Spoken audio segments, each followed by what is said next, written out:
Salut à toi, moi c'est Lulus depuis le Japon. Bienvenue dans cette nouvelle capsule de commande en R. Aujourd'hui on parle du test d'indépendance de Pearson ou test du Ki 2. Si tu es prêt, attrape ton clavier et rentrons dans le studio.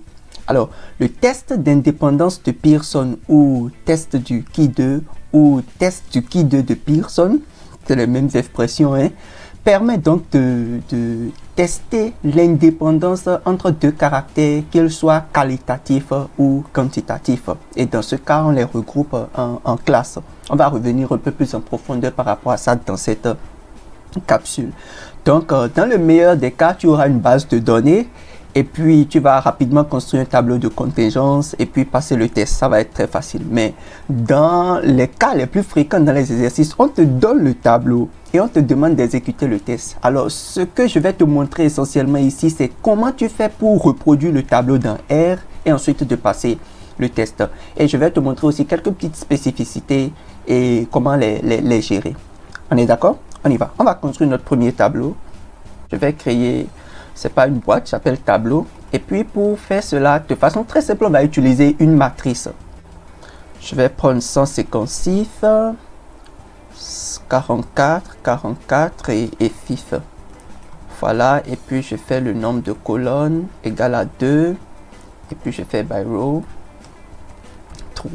Alors, ce qu'on est en train de faire ici, c'est en fait un tableau où on regarde le prix des médicaments et le statut des malades. On veut regarder s'il y a un lien entre ces deux caractères-là. Donc, si je fais tableau, tu regardes comme ça là, tu vois, on a une matrice qui apparaît de façon classique, mais elle n'est pas parlante. Donc, on va écrire les lignes, on va écrire les colonnes. Je vais commencer par les colonnes, donc je vais faire colonne names.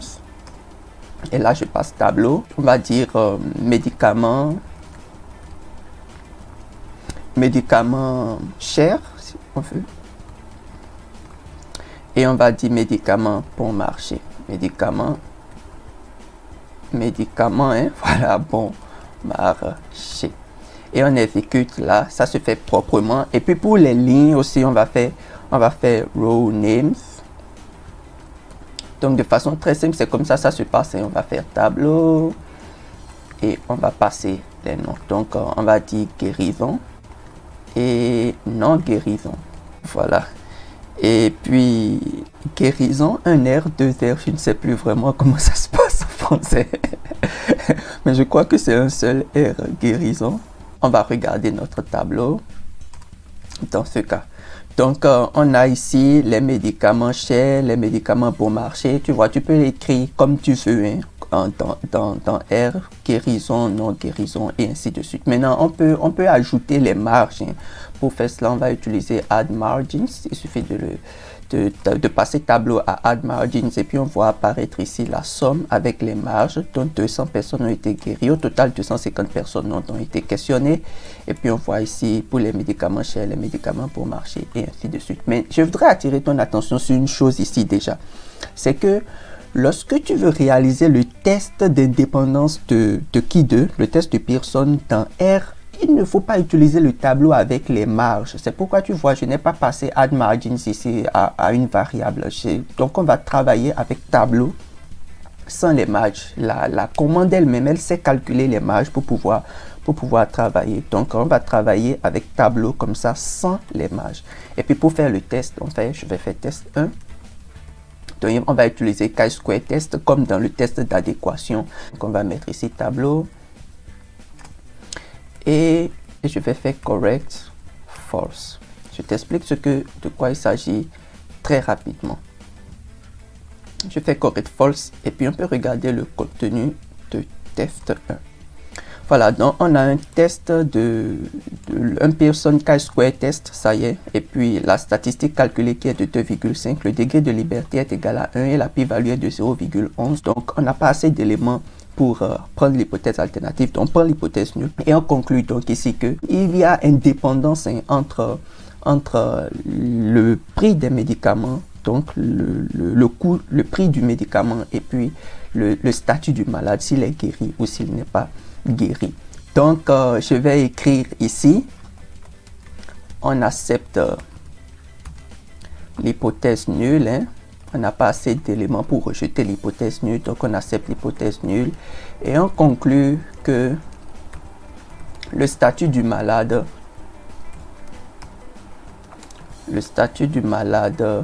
est indépendant,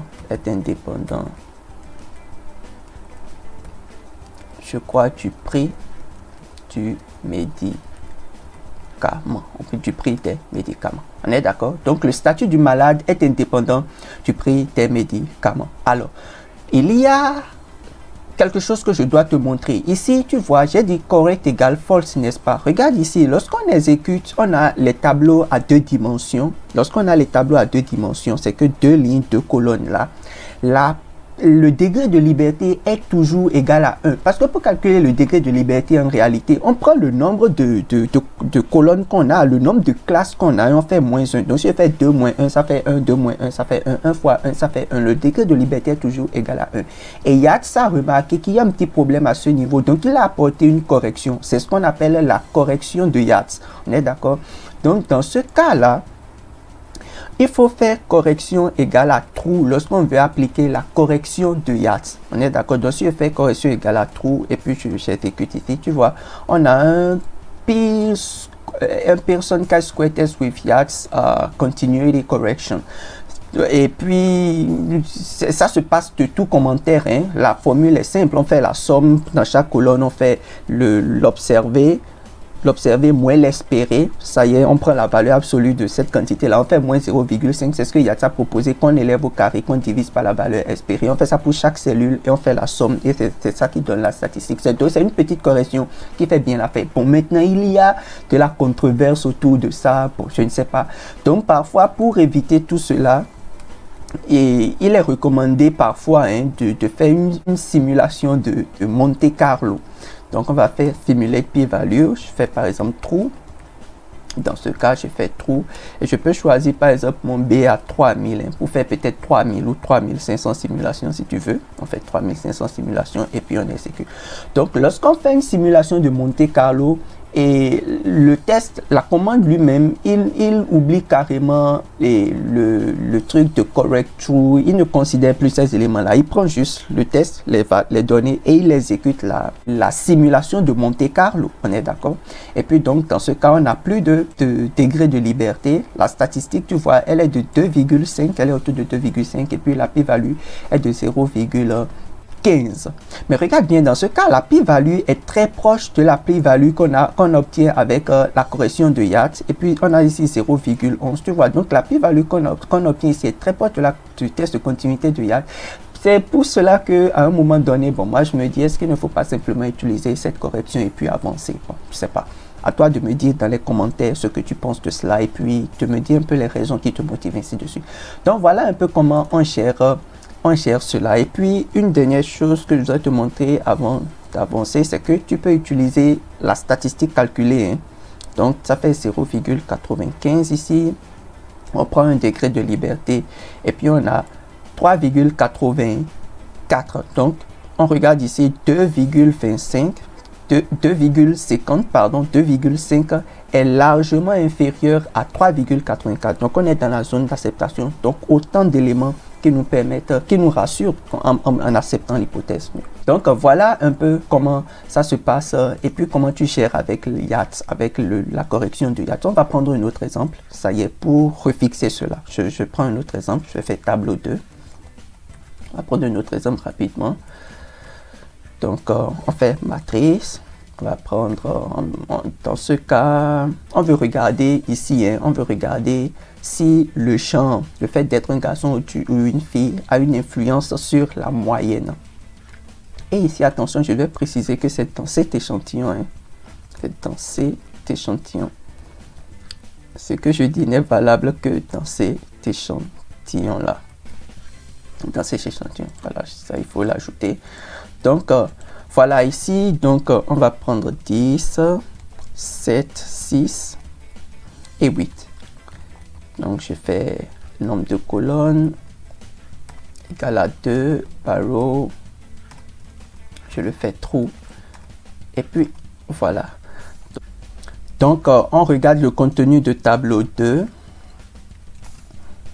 Et on l'a de façon classique. Hein. Donc, on va corriger cela. On va rendre ça un peu plus parlant. Je vais faire names tableau 2. Tableau 2. Et puis là, ça va être, je dis, forte moyenne. Donc, c'est toi qui choisis comment tu nommes hein, en fonction du problème que tu as en face de toi. Donc, je vais dire faible moyenne. Et ici, je vais dire pour le row names. Tu écris ici pour le row names, tu écris le nom de tes colonnes. Ça y est, donc ici, ça va être garçons, les garçons et les filles. Et on exécute. Voilà, donc on peut regarder tableau 2. Donc c'est clair ici, hein. On a les fortes moyennes, les faibles moyennes qui sont bien définies, ça y est. Et puis on a les garçons et les filles. Et comme on l'a fait précédemment, on peut faire add margins pour avoir les marges. Mais je te rappelle hein, qu'il ne faut pas utiliser le tableau avec les marges pour exécuter le test. Ça y est, et je vais à la ligne. Donc je vais faire test. Je vais appeler ça test 2. Et donc je vais faire chi-square. Et c'est la même chose que tu fais chi-square, ça fait tableau 2, tu fais ça, et puis tu exécutes. Donc regarde, si tu exécutes le test comme ça, et puis tu l'exécutes par défaut, puisque ici le degré de liberté est 1, on est dans un 2-2, puisque le degré de liberté est 1, tu vas voir que ici tu auras par défaut la continuité de YAT qui s'exécute. Si tu ne veux pas, tu peux mettre maintenant correction, correct, donc false, tu le fais false, et voilà. Et donc, tu vas voir que tu auras le test sans la correction de YAT qui va être exécuté ici. Et puis, on a 0,37. Même avec la correction, on a 0,68. La p-value est très élevée. Et donc, on peut aller à la ligne. Et puis, on va dire, on accepte l'hypothèse nulle, hein, l'hypothèse H0. Et on conclut que la performance académique académique est indépendante du champ, indépendante du genre. Ça y est, dans cet échantillon, ce qu'on est en train de dire n'est valable que dans cet échantillon. Il faut bien le préciser. Maintenant, je voudrais te dire que comme dans le test d'adéquation, si on passe le dollar à test, tu vois, on a la valeur espérée, la valeur observée, quelques statistiques qui sont dans la mémoire. Par exemple, pour la valeur espérée, si on regarde, si j'exécute là, tu vois, on a les éléments qui apparaissent ici de façon très propre. Donc, tu peux mettre le signe de dollar là, et puis obtenir les valeurs observées, la valeur espérée, les résidus pour pouvoir travailler avec ça de façon très simple. On est d'accord? Donc, je vais prendre un autre exemple là. Je vais prendre un autre exemple avec un tableau un peu plus grand pour te montrer la différence déjà avec le degré de liberté et aussi comment tu gères les intervalles, comment tu crées les intervalles, comment tu fais les classes et comment tu fais le test dans ce cas. On est d'accord? Allez, reste avec moi. On va faire alors tableau 3. Je fais tableau 3, je vais appeler ça tableau 3 et je vais créer une matrice. Hein, donc, on va dire 50, 80, 80 encore et ainsi de suite. Et 200 et enfin 100. Voilà, donc le nombre de colonnes dans ce cas est égal à 5. On peut regarder le contenu de notre tableau 3. Voilà, donc comme on pouvait l'espérer, hein, et on va écrire les noms des colonnes, call names, donc ça fait tableau 3. C'est comme ça que tu fais toujours. Pour obtenir ton tableau, tu réalises ton tableau de façon simple et puis tu utilises ce tableau pour passer le test. C'est bon?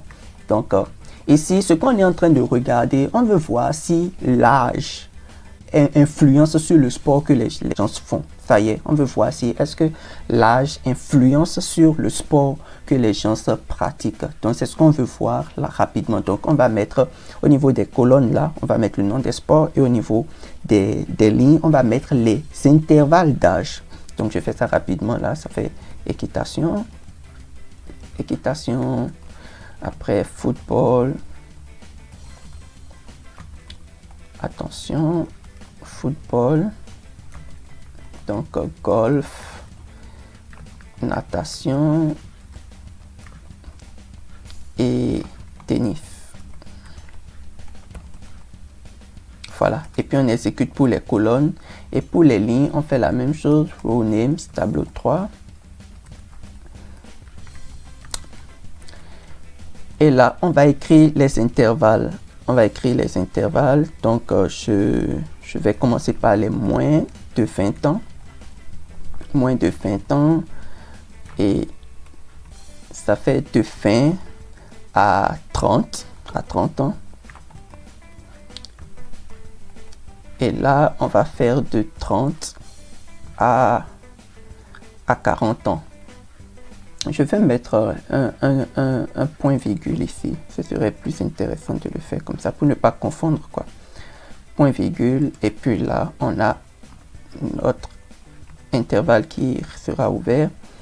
Et on va prendre les 40 ans et plus. On va prendre les 40 ans et plus et on va exécuter. Voilà, donc on peut regarder le contenu de notre tableau. Numéro 3. Voilà, donc équitation, football, golf, natation, tennis, c'est bien défini. Et puis tu vois, les intervalles pour les âges sont bien définis aussi. Il y a très peu de logiciels qui te permettent de le faire de façon aussi facile, quoi. Voilà, ça c'est un très grand avantage que R te donne pour pouvoir faire ces trucs-là et aller de façon très très rapide. On peut ajouter les marges. Donc on va faire Add Margins. Et puis je fais tableau et je prends 3 et j'exécute. Donc au total 2000 personnes ont été questionnées. On a les sommes ici pour les âges et puis on a 240 personnes parmi ces 2000 qui font de l'équitation. La grande partie fait du tennis apparemment et après vient la natation, bon, le football et ainsi de suite. Donc regarde, de façon très ramassée, on peut regarder comme ça ce qui se passe dans le tableau et puis on va passer à la ligne et faire simplement notre test de chi-square. Donc je vais faire test 3. Je vais faire chi-square test. Et c'est ce que tu fais aussi. Hein. Tu fais un chi-square test et tu fais tableau. Tu fais tableau. Et voilà. Et tu exécutes le test. Et on a le test qui est exécuté comme ça proprement. La statistique calculée. Le degré de liberté ici est égal à 12 parce que tu vois, on a 5 colonnes. Donc, si tu fais 5 moins 1, ça fait 4, n'est-ce pas? Et on a 4 lignes. Donc, si tu fais 4 moins 1, ça fait 3. 4 fois 3, ça fait 12. C'est ça qui fait les 12 pour le degré de liberté. Et ici, on remarque que la pi-value est largement inférieure à 0,05. Donc, qu'est-ce qu'on fait dans ce cas? On rejette l'hypothèse nulle et on accepte l'hypothèse alternative, l'hypothèse de la dépendance. Et on va conclure ici que le sport pratiqué, enfin l'âge influence beaucoup sur le sport pratiqué ou bien le sport pratiqué dépend beaucoup de l'âge qu'on a. On est d'accord. On va écrire ici qu'on accepte l'hypothèse nulle de l'influence. Je vais dire comme ça, hein, de l'influence de l'âge sur le sport pratiqué. Voilà.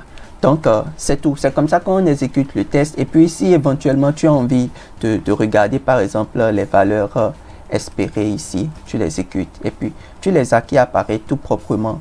Et voilà, ça se passe de tout débat. Et puis, tu vois, pour calculer, pour obtenir les valeurs espérées, où est la marge ici? Voilà. Donc, par exemple, je vais prendre ce cas pour te rappeler comment ça se passe. Hein. Je prends ce cas, tu vois, pour calculer la valeur espérée dans ce cas-ci, on prend le nombre total d'observations dans la colonne, le nombre total d'observations sur la ligne qu'on divise par l'effectif total. Donc, si je fais 40 fois 500 divisé par 2000, je fais ça rapidement ici pour toi, je fais 40 fois, on est 240, hein. Si je fais 240 fois 500, c'est 500, hein. 240 fois 500 que je divise par 2000. Donc c'est comme ça, hein. Tu prends dans la colonne que tu es intéressé là, tu fais un peu comme une croix dessus et tu regardes l'effectif total pour cette colonne là, l'effectif total pour cette ligne et tu fais le produit des deux. C'est ça que je suis en train de faire ici, 240 fois 500. Ça y est. Et tu divises maintenant cela par l'effectif total qui est égal à 2000 ici. Et si tu exécutes cela, tu vas voir que ça fait 60. Et c'est ça qu'il y a dans la première colonne. Et tu fais pareil pour la deuxième colonne, pareil pour la troisième colonne. C'est comme ça que tu obtiens les valeurs espérées. Et maintenant, tu fais la valeur observée moins la valeur espérée au carré divisé par la valeur espérée. Et tu fais la somme pour toutes les colonnes. Et c'est ce qui, si tu fais correctement, tu vas voir que tu vas trouver 160,2. Et ça va se passer de tout commentaire. Donc voilà comment on exécute un test de Ki2 ou test d'indépendance de Pearson dans R. Moi c'était Lulus depuis le Japon. Merci de m'avoir suivi.